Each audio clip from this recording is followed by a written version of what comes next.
con Notimundo a la Carta.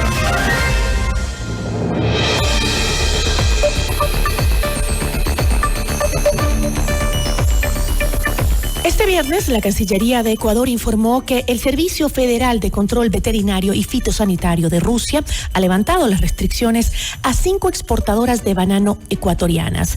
¿Se han restablecido ya las relaciones comerciales con Rusia? La entrevista a la carta, en diálogo directo con los protagonistas de los hechos. Está con nosotros Sonsoles García, ministra de Producción y Comercio Exterior. Ministra, qué gusto, buenas tardes. Buenas tardes, Gisela, muchísimas gracias por tenerme con ustedes esta tarde.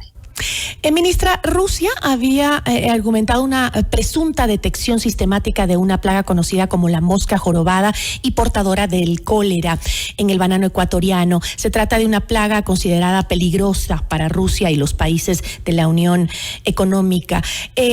Este veto afectó al 25% del total de las exportaciones de la fruta hacia Rusia, de nuestro país, que es obviamente el banano, que es una de las principales frutas de exportación de nuestro país. ¿Se ha contabilizado ya las pérdidas económicas que registraron este sector durante esta temporada?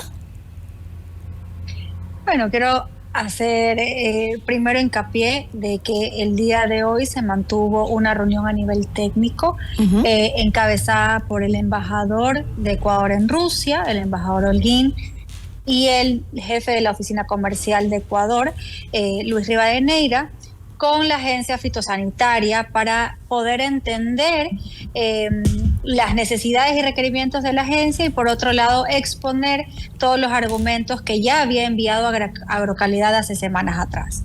Dicho eso, la agencia fitosanitaria en medida de la suspensión de estas 5 empresas, lo que pasó a resolver fue primero determinar el levantamiento de la suspensión de estas 5 empresas y segundo, vamos a tener una comisión intergubernamental entre Ecuador y Rusia para poder resolver cualquier problema técnico, sanitario, fitosanitario que se pueda suscitar en este producto o en cualquier otro producto. Dicho eso, Gisela, sobre la pregunta específica de las pérdidas, el sector exportador ha continuado brindando servicio de exportación hacia el mercado ruso. ¿Qué quiere decir eso? Que las exportaciones no pararon durante el tiempo que hubo la suspensión de las 5 empresas. Lo que pasó como medida de precaución por parte del gobierno ruso fue que se hizo una inspección completa de todos los contenedores y una fumigación de estos contenedores, lo que significa que no se paralizó o se terminó la comercialización de banano, sino que claramente se ralentizó porque había que hacer controles previos antes de que ese producto pueda comercializarse dentro del mercado ruso. Ok, qué bueno. Ahora, ministra, también luego de estas reuniones, justamente en un video compartido por la Cancillería, Juan Fernando Holguín, embajador de Ecuador en Rusia, había expresado que esta decisión es una muestra de la importancia del diálogo que debe existir en todo momento entre las dos naciones. Sin embargo, en una entrevista este miércoles, usted señaló que lo sucedido con Rusia no era una retaliación. Dijo usted, para hablar de una retaliación, hablaríamos de una eliminación o suspensión completa del país de origen y en este caso eso no ha pasado, esas fueron sus palabras. Entonces, ¿cómo es que se solucionó el veto al banano y se tuvo que enviar un equipo de la Cancillería para solucionar este veto de manera diplomática? Bueno, los canales oficiales son la embajada y la oficina comercial. Ellos han estado en contacto desde que se suscitó ese problema con la agencia fitosanitaria rusa. Es decir, la embajada de Ecuador en Rusia y la oficina comercial siempre estuvieron en contacto con la agencia fitosanitaria rusa. Lo que pasa ahora, los siguientes pasos que hay que dar es que ya la agencia fitosanitaria tome contacto con Agrocalidad para poder dilucidar cualquier tipo de rastro o de miedo que se tenga respecto a esta plaga o cualquier otra plaga. En ningún momento no hubo comunicación. Lo que sí hay que dejar claro es que la agencia fitosanitaria rusa pues tiene sus procesos internos y permitieron al embajador de Ecuador en Rusia y al jefe de la oficina comercial tener una reunión presencial para poder hacer la exposición de motivos de por qué la mosca jorobada no es un problema inminente dentro del banano ecuatoriano.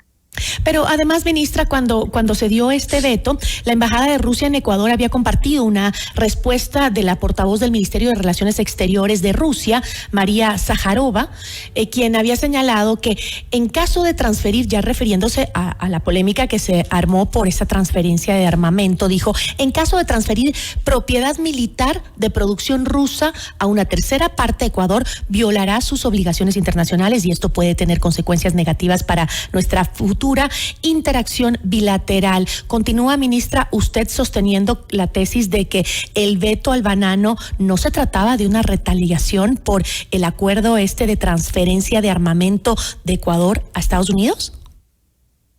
Creo que si hubiese sido así, Gisela, hubiésemos obtenido por parte de la Cancillería rusa hacia la Cancillería ecuatoriana un comunicado oficial respecto a que la suspensión de la importación de parte de Rusia del banano ecuatoriano se debía a ese motivo.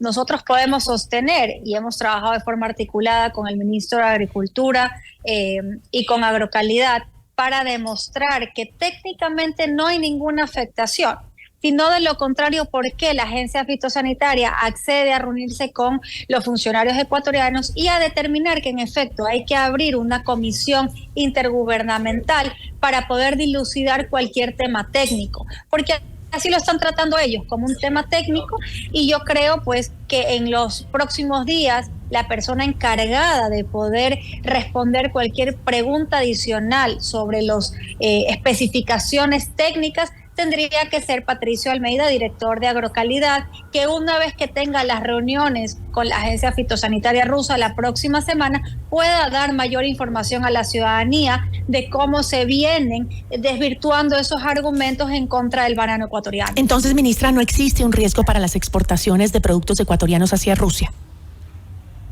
En este momento no, y como lo señalaron en las comunicaciones de esta mañana, se va a crear este comité, esta comisión intergubernamental Ecuador-Rusia, que lo que busca es, en cualquier momento de que exista algún problema sanitario, fitosanitario o comercial entre ambas naciones, se tendrá que poner sobre esta mesa de discusión para así poder llegar a acuerdos.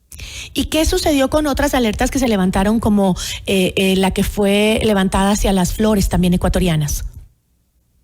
Todo se va a resolver en el marco de esta comisión técnica que se va a instaurar desde el lunes de la próxima semana, y creo, Gisela, que la próxima semana Agrocalidad va a sacar un comunicado hacia la ciudadanía para que se conozcan los puntos que se van a tratar en estas mesas de diálogo y cómo se va a resolver cualquier duda que salga sobre cualquier producto ecuatoriano que llegue al mercado ruso. No hablamos solo de banano, rosas, tulipanes, camarón, cualquier tipo de problema que se pueda generar desde el lado sanitario o fitosanitario respecto a un producto ecuatoriano que llega al mercado ruso será dilucidado en esa mesa. Le insisto, ministra, entonces, ¿el mercado en Rusia sigue garantizado o los exportadores deberán ser creativos, como dijo usted en el miércoles en esa entrevista, y buscar nuevos otros mercados? El rol del Ministerio de la Producción, Gisela, es siempre poder estar en pro de miras de exportación y siempre en miras de nuevos mercados. Lo que ha pasado con este problema fitosanitario con Rusia es que nos ha dejado una lección que nos demuestra que no tenemos que tener, por condiciones de mercado, un porcentaje importante de nuestras exportaciones a un mercado específico, y nos toca diversificar. En ningún momento se quiso decir de que el mercado ruso no era importante para el exportador ecuatoriano, pero sí tenemos que también entender que por condiciones de mercado, Ecuador tiene que seguir explorando nuevos destinos donde podamos llegar nuestra fruta. ¿Por qué? Porque tenemos oferta exportable, nueva oferta exportable que busca nuevos mercados, y tenemos oferta exportable tradicional que sí tiene una calidad distintiva que puede llegar a mercados con mejor posiciones económicas. Hablemos un poquito del Tratado de Libre Comercio entre Ecuador y China, que fue ratificado mediante decreto ejecutivo por el presidente de la República este 15 de febrero.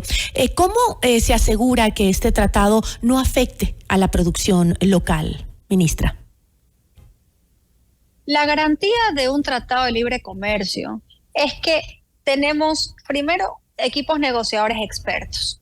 Segundo, hay cuarto adjunto donde se ha invitado a los sectores productivos y a la ciudadanía.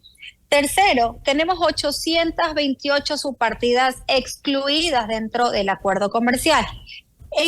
Es sin precedentes que China haya negociado tantas exclusiones para un acuerdo comercial. Recordemos que este acuerdo comercial es un ganar-ganar, pero ¿quién gana más? Un sector exportador que puede llegar a 1.400 millones de habitantes o un sector exportador que puede llegar a 18 millones de habitantes. Claramente, el sector exportador ecuatoriano tiene muchísimo más que ganar que el sector exportador chino, porque nosotros somos un mercado pequeño. Sin embargo, se tomaron todas las precauciones, por eso se hicieron 828 exclusiones, de las que tenemos textiles, confecciones, calzado y otras sensibilidades. 74% de las exclusiones son sensibilidades altas de la industria manufacturera. Las exclusiones, Gisela, hay que entender que bajo ninguna circunstancia serán sujeto de revisión dentro del acuerdo comercial para que tengan preferencias arancelarias, a diferencia de las desgravaciones. Pero se está promoviendo a través de este tratado que Ecuador se convierta en un exportador de materias primas. Ecuador es exportador de los productos que tiene dentro de su oferta exportable. ¿Qué podemos nosotros comprar desde China? Materias primas y bienes de capital, que va a permitir que nuestra industria local sea más competitiva a tener productos, materias primas que sirven para la manufactura y la confección, y así poder ser más competitivos en precios. Por ejemplo, el precio de las agujas, el precio de los hilos, de las telas, van a ser mejores, ya que ahora a través de este acuerdo comercial les permite tener preferencias arancelarias. Pero lo que no se permite es la importación de ropa, no se permite tampoco la importación de ropa de segunda mano sin que cumplan con el arancel que está compuesto. ¿Eso qué quiere decir? Un arancel fijo con un monto variable. Eso protege a la industria local. Si ustedes revisan cómo fueron las negociaciones y hablan con los gremios que se supone que podrían ser afectados, como el gremio textilero, el gremio de calzado, que ellos fueron parte del cuarto adjunto, podrán ellos decir, como lo dijeron en la asamblea, que este acuerdo protege a la industria local y les da beneficios a través de la importación de máquinas de coser, materias primas y bienes de capital que les permite a ellos ser más competitivos. ¿No tendrán los productores ecuatorianos que competir con el mercado, en el mercado con los productos chinos que obviamente son mucho más baratos? A la fecha actual ya se compite con los productos chinos. Eso no va a cambiar por un acuerdo comercial. De hecho, el acuerdo comercial nos permite crear mesas intergubernamentales donde nosotros podemos alzar alertas de importación de productos con subfacturación, que no cumplen con calidades, que no cumplen con estándares. El acuerdo comercial, Gisela, lo que nos permite al Ecuador es poder nivelar la cancha. Ustedes han visto que en los últimos años hemos tenido un ingreso de productos chinos al mercado ecuatoriano y eso no se debe a obtener un TLC, eso se debe a que ellos tienen un producto mucho más competitivo en términos de costos y que a pesar de que pagan todos los aranceles en Ecuador siguen siendo más competitivos que la industria local. Pero eso no se debe a que haya una afectación de un acuerdo comercial, porque el acuerdo comercial se acaba de ratificar el día de ayer.